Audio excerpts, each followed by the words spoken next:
আসসালামু আলাইকুম রহমতুল্লাহ। প্রিয় দেশবাসী এবং প্রবাসী ভাইয়েরা, আমার পাশে যে লোকটাকে দেখছেন, এই লোকটা মুসলমানদেরকে ধোঁকা দেওয়ার জন্য ওই যে দাঁড়িয়ে রেখেছে। এই দাঁড়িয়ে রেখে এলাকার এই পাহাড়ি এলাকায় ঘুরে ঘুরে মুসলমানদেরকে ধোঁকা দিয়ে হাত দিয়ে বলে যে আর সুস্থ হবে, এগুলো বলে বলে মুসলমানদেরকে জোর করে টাকা পয়সা দিয়ে মিথ্যা কথা বলে বলে এই লোকটা খ্রিস্টান বানায়। একে যদি এলাকায় মুসলমানদের এলাকায় পাওয়া যায় এবং কোনো মুসলমান ভাইয়েরা যারা আপনারা আছেন, সকলে সতর্ক থাকবেন। এই ধরনের বাটপারদের কাছ থেকে আপনাদের ইমানকে হেফাজতে রাখবেন। এরা সেবার কথা বলে বলে মানুষদেরকে ধোঁকা দেয়। আমরা যখন তার সাথে কথা বলি, সেখানে এই যে ঢাকা শহর সৌদি আরবের মৌলারা এত কথা কয় না। তাহলে আপনি ঘুরে ঘুরে যে মানুষদেরকে মিথ্যা বলে বলে দাওয়াত দেন। মিথ্যা বলে আবার আপনারা যে বলছি আমার কথা মানে কে লাগি? কে আপনার কথা মানে? মানে না, আমাদের কথা হলো আপনি মিথ্যা ধর্মের বলছেন। আপনি যদি সত্য হন, আপনার সত্য ধর্মের প্রমাণ আমাদেরকে দেন। আপনি তো আপনার ধর্ম তো আপনি মানেন না। না না না না, আপনি এই এলাকার দিকে যদি দাওয়াত দেন, আপনি সত্য ধর্মের প্রচার যদি আপনি করতে পারেন করবেন, নতুবা মিথ্যা ধর্মের কোনো প্রচার আপনি করবেন না। আল্লাহ কোরআনে বলে দিয়েছে, ইন্নাদ দিনা ইনদাল্লাহিল ইসলাম, আল্লাহর নিকট একমাত্র মনোনীত ধর্ম ইসলাম। আল্লাহ কি কইছে মানুষের হিংসা করো? না, তুমি তো হিংসা করতেছো। আপনি হিংসা করতেছেন, আমরা হিংসা করি না। বরং আল্লাহ সব মানুষকে ডাক দিয়ে বলতেছে, ইয়া আইয়ুহান নাস উবুদু রাব্বাকুম আল্লাযী খলাকাকুম। হে মানুষ, তোমরা তোমাদের মালিকের উপাসনা করো, যে মালিক তোমাদের সৃষ্টি করেছেন। আল্লাহ সবাইকে মানুষ হিসেবে ডাকছেন, কিন্তু আপনি হিংসা করতেছেন। আপনি বলতেছেন ঘুরে ঘুরে আপনি সেবা করেন, অথচ আপনাদের বাইবেলের 16 ভাই সত্যতে বলে দিছে, যে ব্যক্তি খ্রিস্টান হবে, কারো রোগীর গায়ে হাত দিলে রোগী ভালো হয়ে যাবে। তাহলে আপনি হাসপাতালে গিয়া অসংখ্য রোগী পড়ে আছে, হাজার হাজার রোগী পড়ে আছে, ওই রোগীদের গায়ে হাত দিয়ে আপনি ভালো করে দেন। ওই রোগীদের গায়ে হাত দিয়ে তো ভালো করতে পারেন না।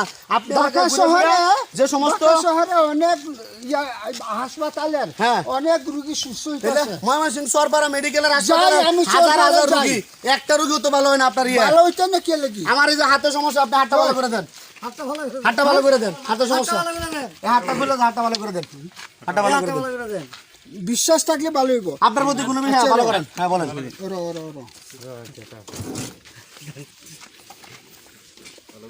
আমার এই যে না কি যেন দাঁত হয়েছে, এটা ঠিক করে দিন। যাই দিন, সব যাই দিছি। কার কি অসুখ আছে? আর কার কার কি অসুখ আছে বার করো। আমার আছে যে এই যে এটা সমস্যা।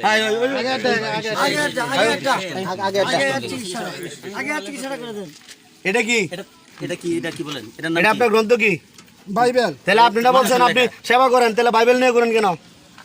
এটা মানুষের এটা তো মানুষের লেখা। দমক দেন না, এটা তো মানুষের লেখা। আপনি পারবেন না দেখে যেতেছেন কেন? আপনি পারবেন না, আপনি পরাজয় বরণ করছেন নাকি? মুসলমানের কোন ঈমান আছে? কথাটি কিরকম করে? মুসলমানের ঈমান নাই তো বেঈমানের ঈমান তো কিরকম নাই? মুসলমান মানেই তো ঈমানদার, ঈমানদারই তো মুসলমান। আপনি এই মুসলমানদের এলাকায় ঘুরে ঘুরে আবার বলেন মুসলমানদের ঈমান নাই। কত বড় সাহস দেখছেন? এখানের লোকেরা বালা মন্দ হে কইতে পারবো, কইতে পারবো। সবাই তো আমাদেরকে বলছে, সবাই বলছে আপনি বাটপার। আপনি যে আলোচনা করেন নষ্ট করছেন। এখন শুনেন, আমি বলি, আপনি এইভাবে আর মিথ্যা প্রচার দিয়ে এলাকাতে ঢুকবেন না, ওকে? চেষ্টা করবেন না, বুঝছেন কি বলছি? আপনারা যাতে এলাকার মধ্যে আর না দেখা যায়। আপনারা বলে মুসলমানদের ঈমান। এলাকাতে এইভাবে ঢুকে আর অপপ্রচার দিবেন না। আপনি আমাদের দাওয়াত দেন, আপনি আমাদের দাওয়াত দেন, আপনার দাওয়াতটা আমাদের কাছে। আমাদেরকে দেন, আমাদের বুঝান। আপনার খ্রিস্টান ধর্ম আমাদেরকে বুঝান, আমাদেরকে বুঝান। আপনি আমরা বাইবেল সম্বন্ধে কেটা গাড়ি গাড়ি আমরা গাড়ি, এটা বাইবেল সম্বন্ধে একটু বুঝতে চাই, বুঝান আমাদের। আমাদেরকে দাওয়াত দেন, বুঝান। আপনি যে এলাকার মানুষদের আপনি বলছেন মুসলমানদের ঈমান নাই, আপনার ঈমানের দিকে দাওয়াত দেন, আমাকে বুঝান, আমাদের ঈমানের দাওয়াত দেন। এত কথা লাগে না, কথা বুঝেন না তো লাগবেই।